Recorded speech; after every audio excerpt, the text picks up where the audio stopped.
Welcome to both Success and Integrity with Bessie Graham, a podcast dedicated to established business leaders like you, ready to bring more meaning into your life in a way that strengthens rather than threatens the financial stability of your business. I'm your host, Bessie Graham. I've worked with business owners, governments, and large funding bodies like the United Nations for over 20 years to bring doing good and making money back together. So let's unpack why you don't have to choose between experiencing success or having integrity in your life.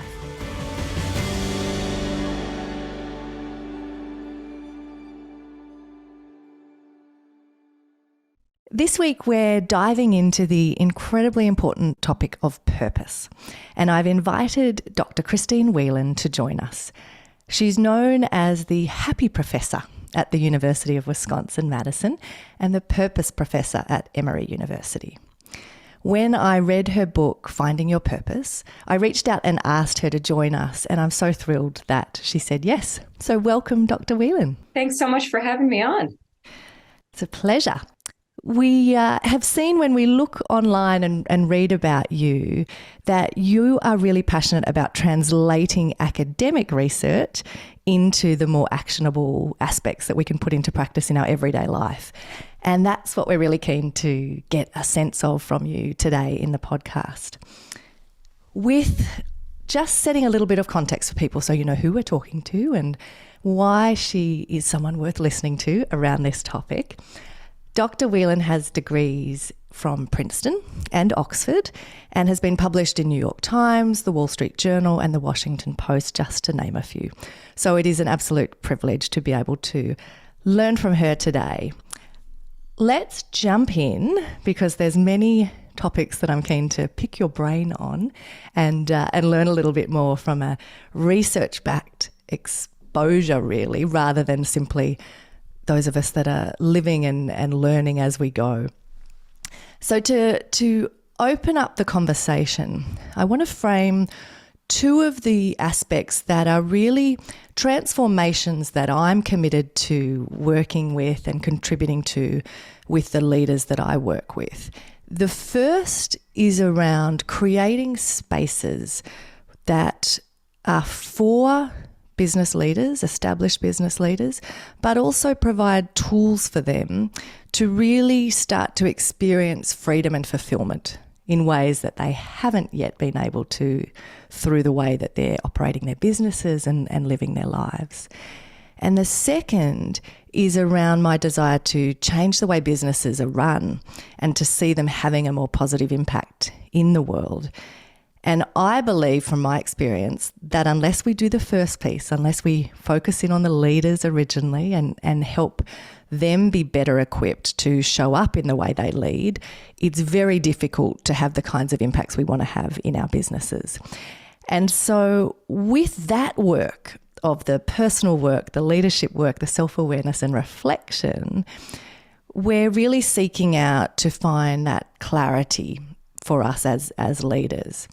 And so I'm wondering if you can start us off with really that focused, deeply human component of how do we feel fulfilled and find purpose and meaning in our lives?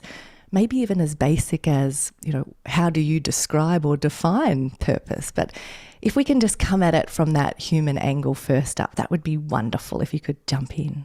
So purpose is one of those buzzwords that is really big in business right now. And unfortunately, I think a lot of the discussion around purpose is more performative than it is substantive. So people are using it as a slogan and less as something that they personally want to think about. And this is where your work with leaders is really, really important, because unless the leadership of an organization realizes that purpose is something that they want to explore for themselves personally, it's very hard to say, oh, purpose is something for you guys to think about, not for me. I've really got it all sorted. And so, really personalizing this journey is something that I have been quite passionate about. And in part because when we think about purpose, it's often so performative. Our definitions of purpose, even in the academy, I think are kind of anxiety producing in their vagueness. So, for example, when an academic usually tends to describe purpose and define it, it would be as a singular life aim, like the one thing that you want to do in your life. And I don't know about you, but there's a lot of stuff I want to do in my life, and I wear many hats. So the idea of thinking about purpose that way feels really restrictive.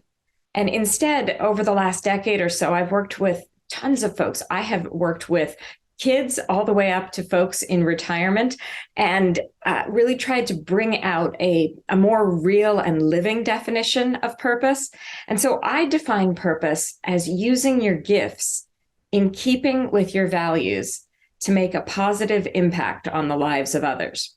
What I like about that definition is that it's action-oriented, and it will evolve with you as your gifts change, as you want to focus your values in a particular direction, and as the people that you care about and the causes you care about evolve through your life as well. Yeah, I think it's interesting. I liked in the way that you define it, and actually even right back at the start when you talked about some of those performative aspects, it connects back into the conversation around values, because that also falls into that category so often where we are claiming something, we are talking about values or what we value, and then there's this disconnect between what we say and how we behave, which, you know, if we come back to the components of how do we feel satisfied and connected and live that fulfilling life without the sense of there being the authenticity and the integration of what we're saying and doing, it's pretty hard to feel fulfilled or in flow. It is. And yet this is really, really common. And it's not that we are intentionally lying about our values or trying to put a particular spin on it. It really is that, first of all, we have so many shoulds put on us, whether it is from our upbringing, whether it's from society as a whole. And so figuring out what we actually value is often difficult without some benchmarks in terms of how we spend our time, how we spend our money, where our emotional interests lie. And so I really encourage folks to do some very basic exercises to kind of help you suss out your values from the ground up rather than from a top-down description. So, for example, doing a time diary of how you spend your time in 15-minute increments. You know, bill your time out like an attorney.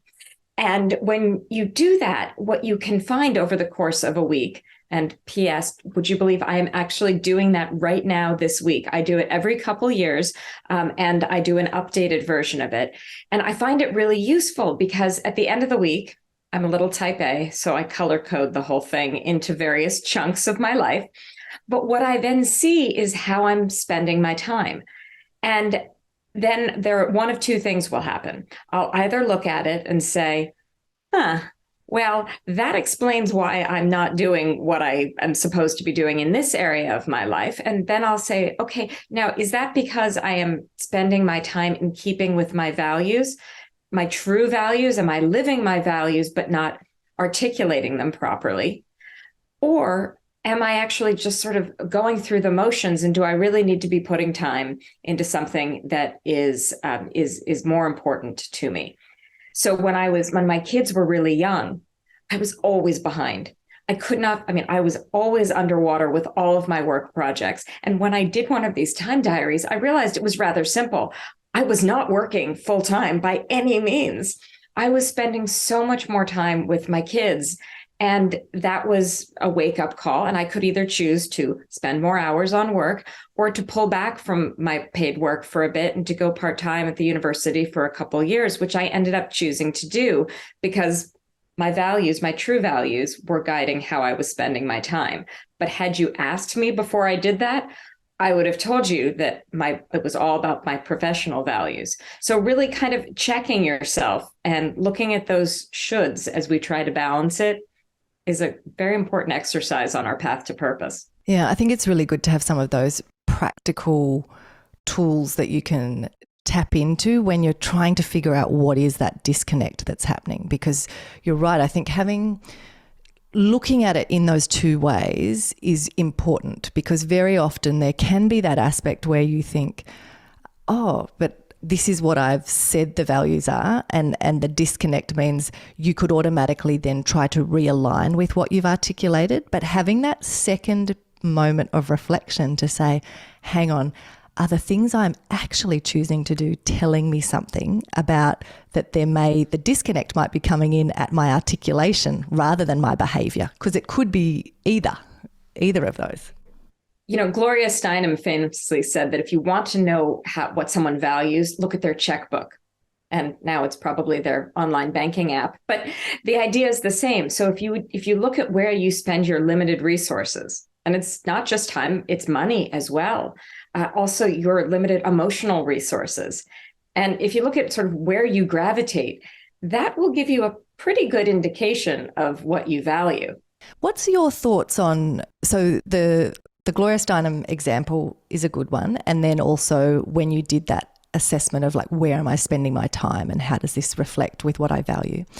What are your thoughts though related to the fact that quite often we are not actually spending our money on what we care about or value, and we're not actually spending our time in those areas?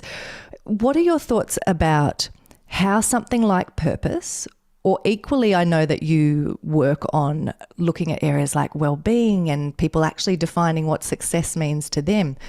What's the role of clarity around some of these really big topics to actually help us gauge and tap into those things in a more nuanced way? Because I think we can take these great quotes and sayings and then actually miss the point if we don't have a way to sense check. Have I actually done the work to articulate what my version of success is, or what purpose looks like for me? Or have I just taken on board and I'm running a race that is actually somebody else's?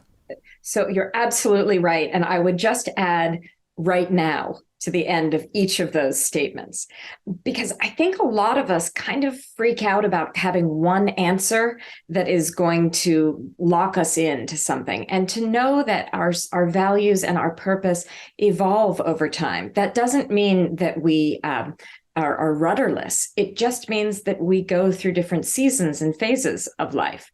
So I one of my favorite things to do these days with myself and with folks who are interested in learning more about purpose is a daily purpose statement exercise. And I, for years, did a major life purpose statement exercise with people. I tried to break it down into a sort of Mad Libs style fill in the blanks exercise to make it as palatable and fun as possible. But now I've gone even more granular, and I encourage people to do a daily purpose statement exercise, which is actually what I have been doing now for a couple of years. And so here's the way it works. You answer 5 questions every day. You can do it either the night before, or you could do it for the week. It's all very flexible. But the idea is to do it on a short-term basis. So what are the 3 core values that you want to guide your day tomorrow, or that you want to guide your week? So again, a short, finite period of time. So the 3 values that you want to guide you for that period. Then what are the 3 strengths, the gifts, the talents that you want to use for that day or for that week? And then who do you hope to positively impact? If you can think of 3 groups or people that you want to positively impact, again, in that finite period of time. Then the 4th question is, what are the fears and anxieties and excuses and yeah buts and all of the things that might trip you up along the way? We have a long list of all the things we're afraid of, but if we can think about it like just for right now and for the specific skills and values that we've listed over that time period. And then finally, here's where I think the really fun part comes, is what are the purpose-based commitments that you want to make for tomorrow, for this week? And you write those 3 down.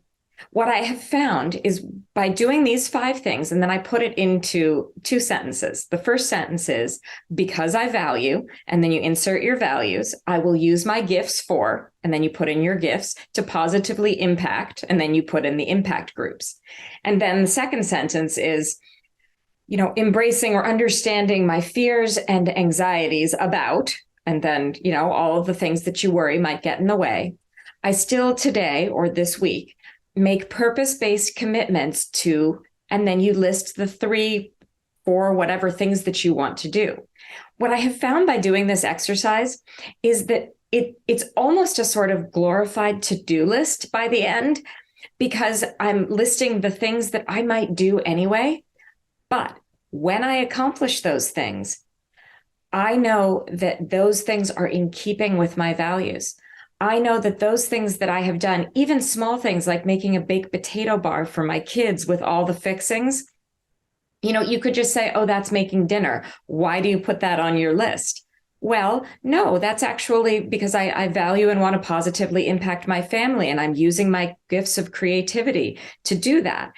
And so putting that all together has really helped me give myself a different kind of credit for the purposeful actions that I'm taking, and really checking myself to make sure that at least in some of these things that I'm doing, if not all of them, I am acting in a way that's purposeful and meaningful, not necessarily only on that big level, but on that day-to-day level as well. Yeah, I think that's beautiful. The connection there too between, we can so often, there's a phrase that my partner Brad uses, which I always steal, which is that we can't mistake movement for progress. And what you've just described allows us to have that sense check of, okay, am I just busy and I've got the to-do list, or are these actually the things that are helping trend in the direction of what it is I want to be contributing to, how I want to be showing up as a person in these different elements of life. So I really love that and think that that's a helpful kind of way to think about where we are putting that time, talent, treasure to work in the world.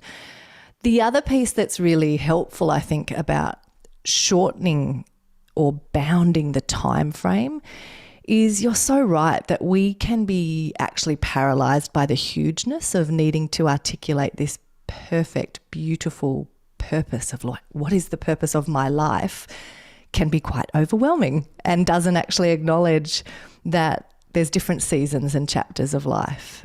Particularly, I was having a conversation yesterday around when we look at a lot of the research and the pieces that are coming out around the 100-year life and the fact that we're living so much longer now, and you can't possibly anticipate what different chapters, and with the speed of technology changes and things, there will be things that you can't even comprehend yet that will become part of your purpose. So I think that's a helpful reframing too for people to sort of think about. So that's really helpful.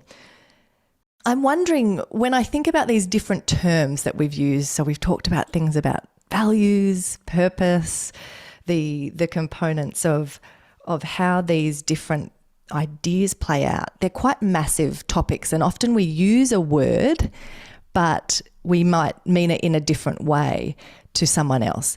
I'm wondering, from your research and experience, when we think in a business context and people start to talk about a mission statement or a purpose statement, are those two things different? Or are they interchangeable words? How do you think about mission and purpose? So I tend to think about mission as the company's mission and purpose as the individual people coming together with their individual purposes in support of the larger mission. Now, different people are going to define it different ways. And what's very important for leaders is to have that discussion right off the bat and define terms. And a lot of these can be defined within reason, just about any way you want. But as long as we're all talking about the same thing, then that's where you can have the good conversation. I think it's also really important in a leadership and a business context to see where individual purpose and corporate mission align, and where they don't align with various folks.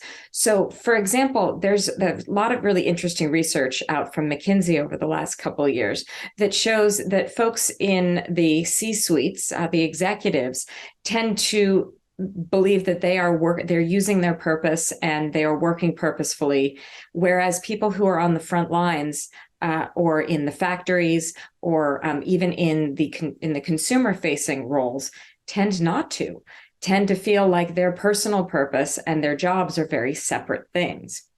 Now, that's interesting because then we have a disconnect within an organization. So the folks who are actually working with the public may not understand the mission of the company. And when that happens, even if all of the CEOs and C-suite folks are very purposeful and understand the mission of the company, if they're not the ones that are interacting with folks, then that is not coming into practice in day-to-day life. So defining terms in any way that would be understandable to as many people as possible and really quite practical. What does it mean? So, for example, if you have a consumer-facing company that is going to say that part of its mission is hospitality, well, what does that mean? What are the things that people need to ask? What are the steps you need to take to really live that kind of mission? And again, this is where, when I talk about my desire to translate academic research, increasingly, I have basically thought of myself as bringing it from the big to the granular, really like pulling things down and instrumentalizing things in a way that makes these big ideas livable on a daily basis. Yeah, it's so important. I think that aspect of a disconnect that can happen from the leadership or C-suite down makes me think of Patrick Lencioni always talked about the need to over-communicate clarity. So it's that piece of, as the leader, not only do you have to reach a point of clarity and then share that with the team, and depending how large the organisation is, roll that all the way down. It's that piece of, it's not just to get to clarity, it's not just to communicate at once, it's the over-communication of again and again so that it really is clear. And I think that one of the pieces that is so often missed for us as business leaders is that connection between an individual person's role and their contribution to the company and how that connects to the bigger picture. You can't just assume someone can make that leap themselves. You actually need to really help people map that out and point out for them why it's important that this particular task down at the granular level that you were speaking about, that it is done in a certain way. If we're saying this is about hospitality and yet we try to get customers off the phone as quickly as possible, or we don't like people to come into our office, then that is not going to translate. And so we have to, really connect those dots. And I think so often we make big assumptions about other people's ability to connect dots in a big system, that actually that's our job as the leader. Right. And when that connection is made, people are much more satisfied in their jobs. When you realize everybody wants to feel important, all humans want to feel important and valued. And in even huge organizations, no matter what your job is, it is important, right? These are things that will have ripple effects through the organization if not done properly. So making everybody really feel and understand that and seeing the bigger picture. So there's the classic sort of the parable of the traveler who came across three men working, and he asks the first man, "What are you doing?" And the first man says, "I'm putting one brick on top of the other." And that was true. And the second man says he's building a wall. And that was also true. And the third man says he's building a cathedral. And that's also true. Now, the way this sort of business parable always goes is that we all want to be the third man. We all want to be able to see the bigger vision, the cathedral, not in a religious sense, but in the sense of building something bigger than we are in our work. And that's totally true. But something never quite sat right with me in this parable, because if you think about our lives, we are all also the first man. right? We are all putting one brick on top of the other because that's how cathedrals get built. And we need to feel good about putting one brick on top of the other in our lives because it's not glamorous work a lot of the time. And it's hard and messy and exhausting. So to know if we just focus on the cathedral, I think oftentimes we forget that the work is done brick by brick. So thinking about all of those steps and how they lead toward the larger purpose and really validating all of them as important, that's the way you build the cathedral. And it feels like some of those tools that you've already talked us through today are really practical ways to do that, zooming in, zooming out, moving between different timeframes, different horizons of the cathedral down to the individual bricks. So I think that they are really practical and useful ways for us to come back and have that sense check of, okay, am I getting a little bit too obsessed and focused on the cathedral and losing track of the details that have to be done well to get to the end goal? Or vice versa, am I so down in the weeds that I've lost all sense of what we are actually building here? And then making that connection to also ensure that your team are clear on that, not just yourself.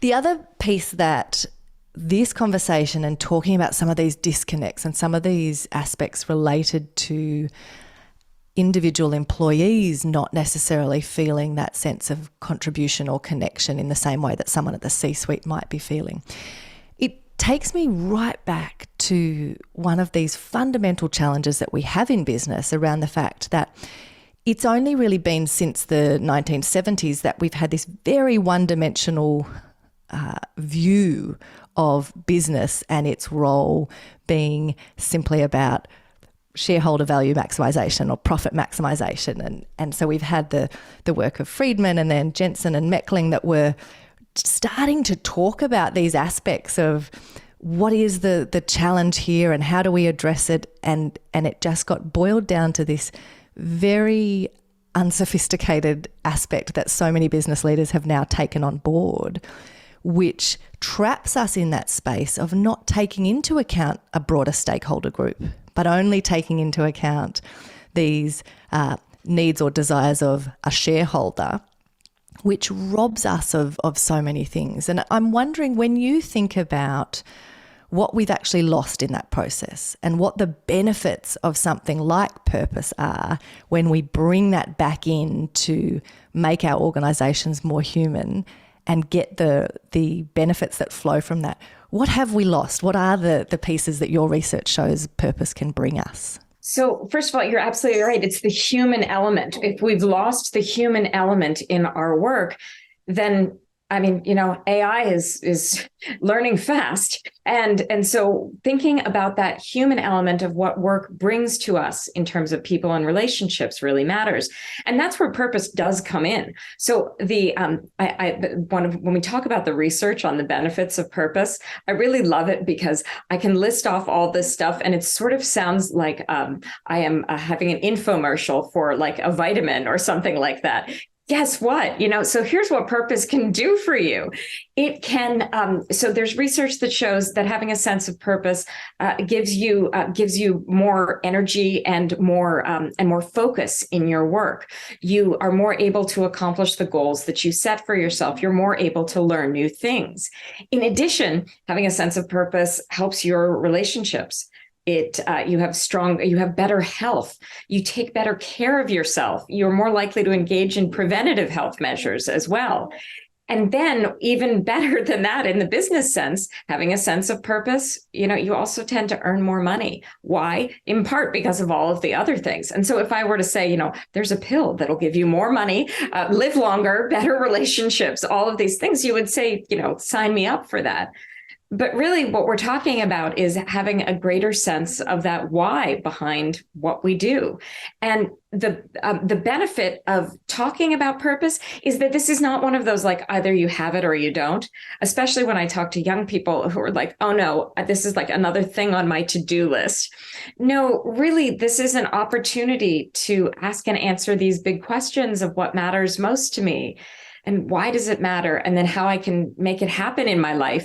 But if you think about it as an opportunity rather than as another to do, that really is probably the best way forward. Are there, when you think of those people, and you're right, it can be young people who are struggling with that, but it can be any of us that get to a certain crossroads and think, oh gosh, I don't want the next chapter of my life to be the same as the previous one, and this is a chance to rethink these things.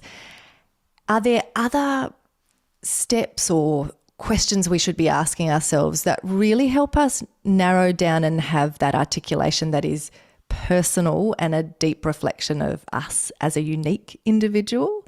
I'm not sure whether you've had this experience, but when I do values work with people, I'm actually often surprised at how many people will do a Google search. And so the fact they even actually tell me that, and I'm thinking, if you had to do a Google search to tell me what your values are, we have a problem there to begin with. But I'm wondering, what are those pieces? Because we can fall into thinking that there is a right answer or taking on board too much external data. How does someone ensure that it is deeply personal when they articulate these things?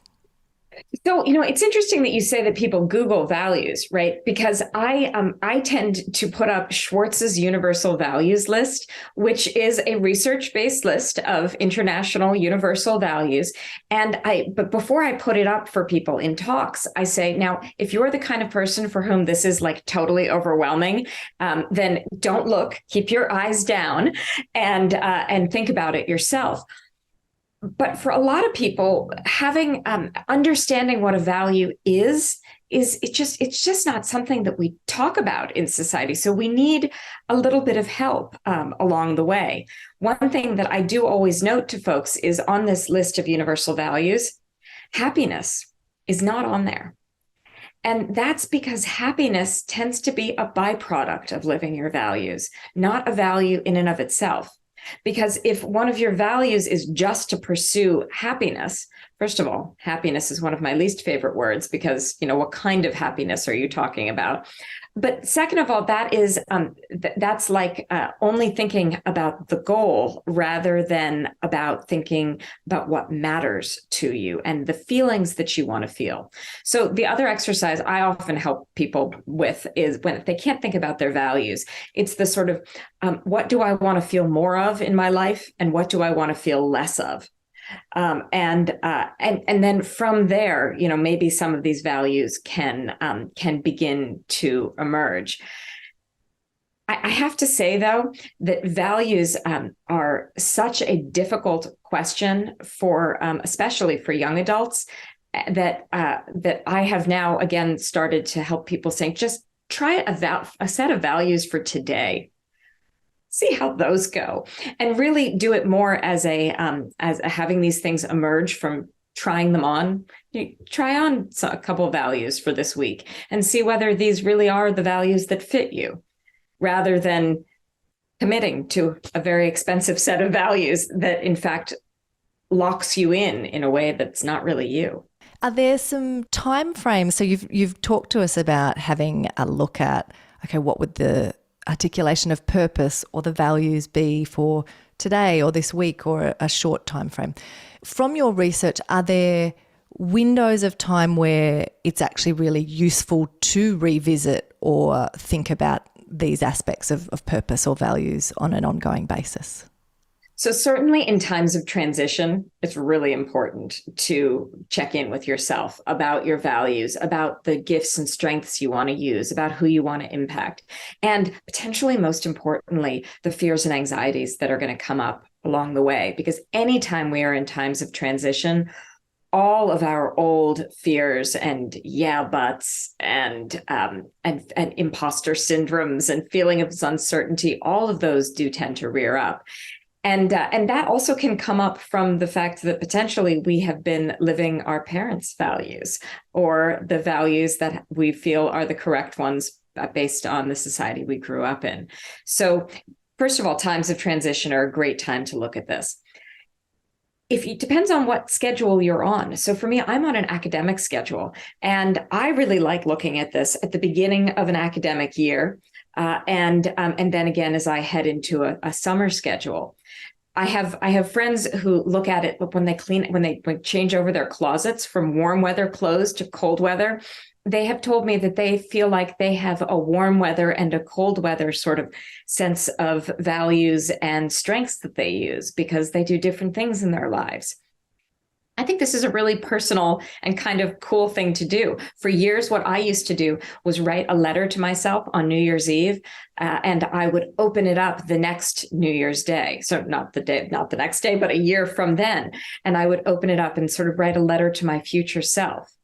So doing these kinds of check-ins are really important because that allows you to have that growth over time, knowing that this will not be the one and only time that you do it. And while I'm on that path of thought, this is also something that can be done within families, within couples, with parents and kids.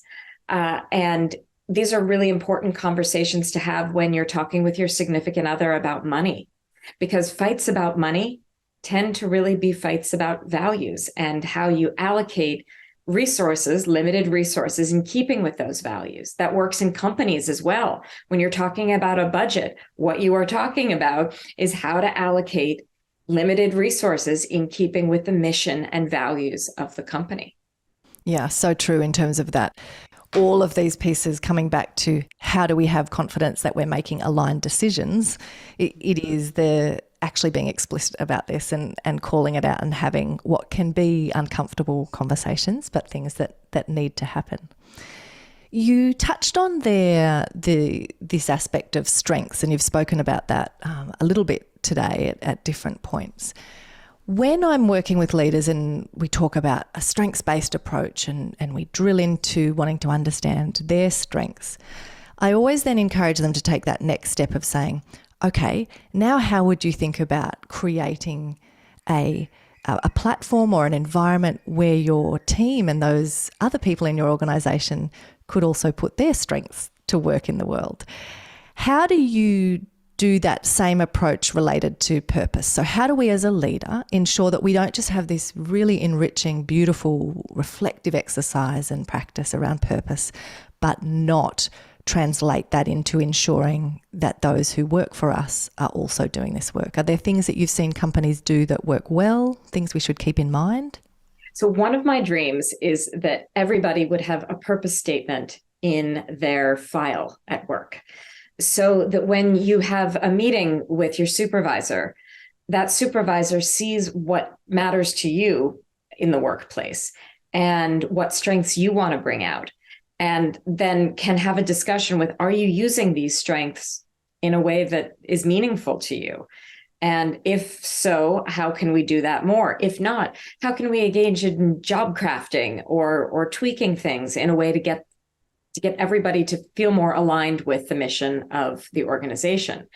So I see that both in a corporate atmosphere and also even in your doctor's office. Wouldn't it be great if your healthcare provider knew what mattered to you and what your values were as they're guiding you in any treatment options? So, there are ways to kind of put this into regular checkup kind of conversations. Certainly your financial advisor, these are questions that financial advisors are asking more and more, which is really terrific. Because again, that's how you're going to figure out how to invest your money and what success looks like for you in retirement. So that's important. The other thing that I have found really kind of striking around the idea of these strengths is the number of particularly young adults who say they don't have any strengths, that they're not good at anything. And for a long time, I couldn't understand really where this came from. My going hypothesis right now is that we as humans evolved in fairly small groups of maybe 80 or 100 people, where there was going to be someone who was the best at something in that group. But now we're in a very global world where the idea that you are going to be the best at even, some very specific thing, you can find someone who's better than you on YouTube. And so that, I think, is leaving young adults feeling that they don't have any real strengths because they can't be the absolute best at it. So as a professor, one of the things I'm trying to do with people is to say, no, that's not what strengths mean. These are strengths, or another organization calls them agilities, that some of which come naturally to you, others of which you are interested in growing and interested in applying in different ways.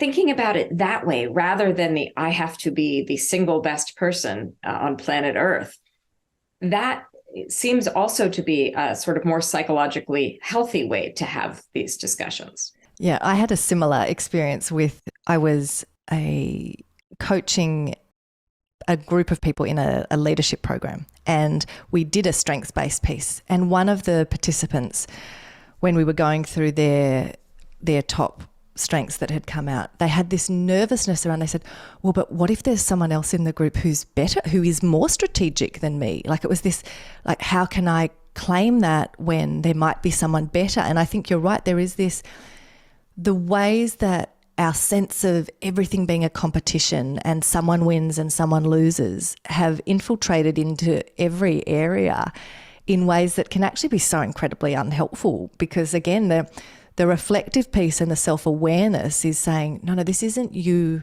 competing or comparing yourself to others in that type of way. It's saying, how do I get really clear on what are those unique aspects that I bring to a setting? It doesn't have to be that I'm saying I guarantee I'm better than every single person in this room. It's just saying, no, I have something to offer in these ways, and I can show up with that.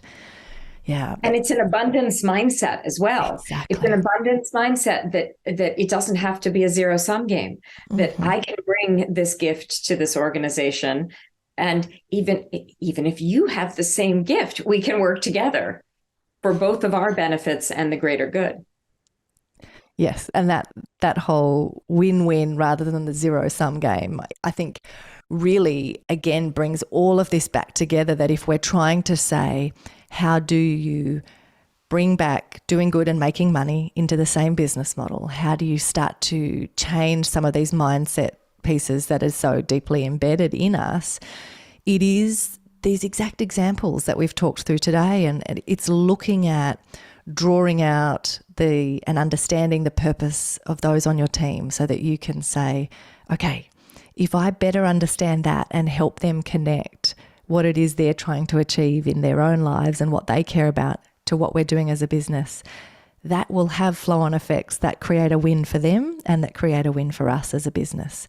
But while ever we're trapped in that space of saying, great, we have to maximize this aspect of profit, and then the team are seeing no component where they win in that process, we will not actually start to see those pieces that I think can be a real competitive advantage for a business when this isn't just spoken about, but it's deeply practiced in the organisation.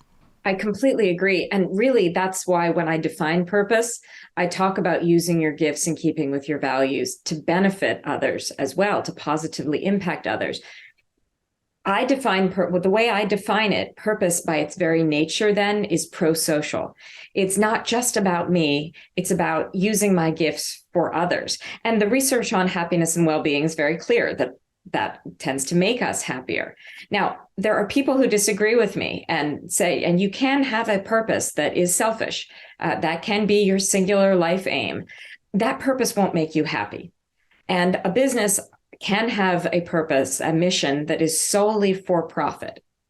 That will probably not be the model that is going to keep employees for their entire careers and make everybody as happy and well off as possible. So, I like my definition of purpose because it incorporates that human ecological approach, that we are all intertwined, that we're all interconnected. It doesn't have to be a zero-sum game, but that we can come at life through a place of abundance. Yeah, and I think it's really important that we actually look at these different areas where there is research showing these important components of how things actually do play out. Because you're right, there's exceptions to every rule. We can always find an example where an incredibly selfish person or leader or organisation seemed to succeed or won, even though they were behaving in ways that are not pro-social. So there will be exceptions to the rule. But we need to come back and actually look at these things from, okay, what does actual research, what does the data show us? And then have a bit more confidence to engage in some of these ways. And when you were talking about that, it made me think of the Roger Martin's book, Fixing the Game, where he did this really interesting assessment between looking at S&P 500 companies before the idea of shareholder value maximisation came into account and after. And when he did that, so he took, the first period he took was from sort of the end of the Great Depression, 1933, through till 1976. And in that time frame, the returns were annually at 7.5%.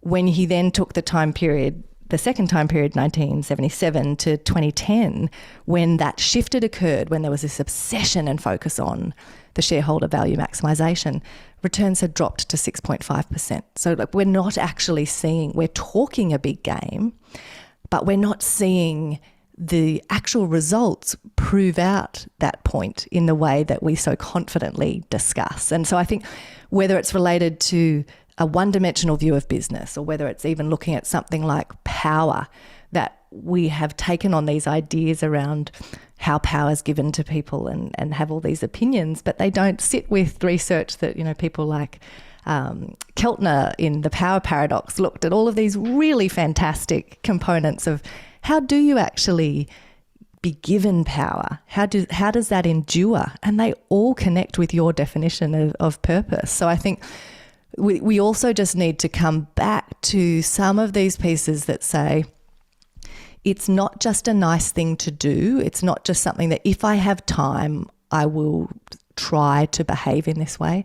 They're fundamentally practices that are going to create genuine improvements in all of the areas of the way your business operates. It is true. And yet it also does take time. And so, as Stephen Covey was famous for, the idea of important versus urgent, right? The urgent things pop up all over our lives, and just clearing out our email box is so overwhelming. So the idea of investing in important things is very difficult. And then all too often, we have so many of these corporate wellness programs that say, all right, now we're going to go on a retreat day today, and we're going to talk about your purpose. And I understand why people are pretty cynical about this. I'm the one who gives the keynotes at a lot of these talks. So I have to address this cynicism right off the bat. But the idea of really living it on a day-to-day basis, and for leaders showing others that this is how they lead, that idea of leading by example and walking the walk yourself, these are things that are very, very powerful.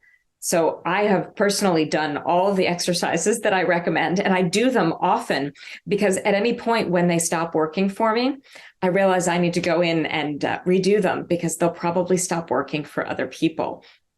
So really testing all of this out yourself, to me, seems the best way to learn it. As we sort of wrap up, are there any pieces we haven't talked about that are important to you, or things you even just want to reiterate for us, where when you think of business leaders and the way that cultivating these ideas and this clarity around purpose could be impacting the world more powerfully, what do you wish we would be putting into practice more as business leaders?